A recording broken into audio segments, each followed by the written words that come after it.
अगर हम आपसे सादा अल्फाज में पूछें, एक आम आदमी के लिए हम पूछ रहे हैं कि वो कितना उसका खर्चा आएगा कोई वेबसाइट बनाने में और कितना टाइम लगेगा कि वो एक हैंडसम अमाउंट कमा सके और वो कितनी अमाउंट कमा सकता है? ये बड़ा टफ क्वेश्चन है क्योंकि कोई लिमिट नहीं है। ठीक है। मतलब मेरे स्टूडेंट्स ऐसे भी हैं जो कुछ नहीं कमा रहे बावजूद 6 महीने साल लगाने के, और ऐसे भी हैं जो $1 लाख से भी ज्यादा पर मंथ कमा रहे हैं। ये हर फील्ड में होता है, हमारे साथ भी ऐसे अमेज़न वाले बहुत से कमा रहे हैं, कई ऐसे सीख के भी नहीं कमा पा रहे। अच्छा, अब इस फील्ड का एक ब्लॉगिंग में एसईओ की बात कर रहा हूँ, इसका एक फायदा है कि इसमें आपको नुकसान नहीं है क्योंकि इसमें इन्वेस्टमेंट ज्यादा नहीं है, ऑलमोस्ट ना होने के बराबर। ठीक है। अब आपने एक वेबसाइट बनाने की बात की तो वेबसाइट में मे बी $10 की एक डोमेन मिल जाए, उसके बाद आपको $25-30 की एक साल के लिए होस्टिंग मिल जाएगी, वेब होस्टिंग, दैट्स इट। अब उसके बाद कुछ एसईओ के टूल्स हैं, वो अब आपकी मर्जी है, वो 2-4 हज़ार रुपए पर मंथ में मिल जाते हैं। और मेन खर्चा फिर कंटेंट राइटिंग का आता है, वो अगर आप खुद, मैं तो ये इनकरेज करता हूँ कि खुद करें ना, क्योंकि अक्सर मैं तो कहता हूँ 90% जो कंटेंट राइटर्स हैं ना वो चूनेबाज होते हैं। अच्छा। तो बेहतर है कि बंदा खुद काम अपने लिए करे, जब अपने लिए कर रहे होंगे तो खर्चा भी बच रहा है, क्वालिटी भी एश्योर हो रही है, और इसके बाद फिर ऑफ पेज में थोड़ी बहुत इन्वेस्टमेंट है, वो बंदा फिर खुद कमा के भी उसमें लगा सकता है। तो ऑलमोस्ट 10-15 हज़ार रुपए से में भी अपनी एक वेबसाइट, एक ब्लॉगिंग, एसईओ का करियर स्टार्ट किया जा सकता है। और आप इनकरेज करते हैं लोगों को कि लोगों को इस काम की तरफ आना चाहिए।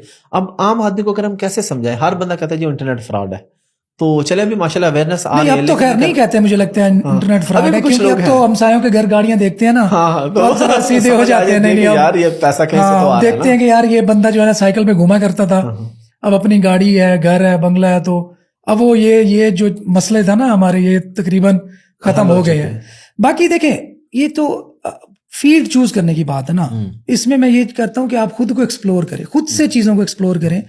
फ्रीलांसिंग है, सर्विसेज देनी है, अपना ब्लॉग खड़ा करना है, अमेज़न पे काम करना है, ईबे पे करना है, पैसा हर चीज में है। कोई भी ऐसी फील्ड इंटरनेट की नहीं है जिसमें आप कह दें नहीं जी इसमें ज्यादा मार्जिन है, इसमें कम है, इसमें स्कोप ज्यादा है, इसमें ऐसा नहीं है।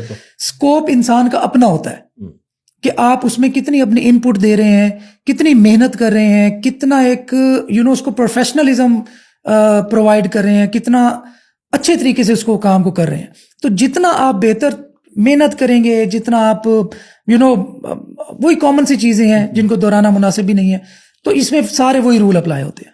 सबसे इंपॉर्टेंट सवाल पूरी पाकिस्तानी कौम का कि इसके लिए आईटी का बैकग्राउंड या आईटी का नॉलेज कितना जरूरी है और इंग्लिश कितनी अच्छी होना जरूरी है इस फील्ड में आने के? आईटी का बैकग्राउंड बिल्कुल भी जरूरी नहीं है। हाँ, इंग्लिश आपको आए तो बहुत बेहतर है, बहुत ही ज्यादा बेहतर है। अगर इंग्लिश आपको नहीं आती तो खासकर ब्लॉगिंग और एसईओ के मामले में तो इसमें फिर आपकी स्ट्रगल बहुत बढ़ जाती है। मैं ये नहीं कहता कि आप बिल्कुल कामयाब नहीं हो सकते, बहुत सारे हुए हैं, लेकिन स्ट्रगल बहुत बढ़ जाएगी। फिर आप मेंटली बहुत शार्प हो, कुछ इंटेलिजेंट लोग होते हैं।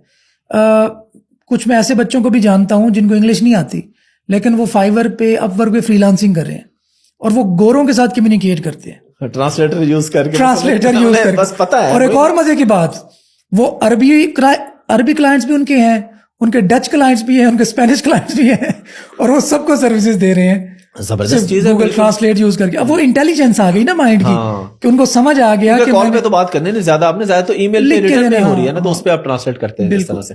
तो इंग्लिश मैं कहूंगा कि कम्युनिकेशन स्किल इंपॉर्टेंट है, आईटी का बैकग्राउंड बिल्कुल इंपॉर्टेंट नहीं है। कुछ आप सक्सेस स्टोरीज अगर शेयर करना चाहें? मैंने तो खुद देखी है आपकी सक्सेस स्टोरीज मुल्तान में, खासतौर पर जो एक लड़का था, उसको मुझे नाम जैसे निकल गया, जो कह रहा था कि अब दूजी शादी कर गई थी, साकू छोड़ गया, नवीद अराई।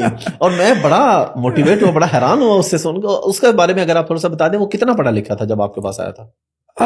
वो एक्चुअली मेरे पास आया किसी रेफरेंस से, कि आप बच्चा है और इसके वालिद साहब ने जो है, अब चले उसने खुद बता दिया हुआ है, जी, तो मैं ये लिबर्टी लेके बता रहा हूँ कि उसके वालिद साहब ने दूसरी शादी की हुई थी, उनको खर्चा पानी ना देना, वो लोगों के घरों में जाके काम करता था, जिस तरह मतलब होते हैं, तो वो काम करने की वजह से कोई पैसे जैसे ज्यादा नहीं मिलते थे। और फिर देखिए एक अंदर की लगन भी होती है, एक बंदा थोड़े काम करने में राजी भी होता है, कुछ होते हैं नहीं, उनके अंदर किक होती है कि ना यार मैं इस काम के लिए नहीं बना, मैंने आगे जाना है, और वो लोग आगे पहुंच जाते हैं। अच्छा खैर, उसने वहां से मेरे पास आ गया और मेरे ऑफिस में ही रहना, दिन रात सोना भी वही है, खाना भी वही है, वहीं पड़े रहना है।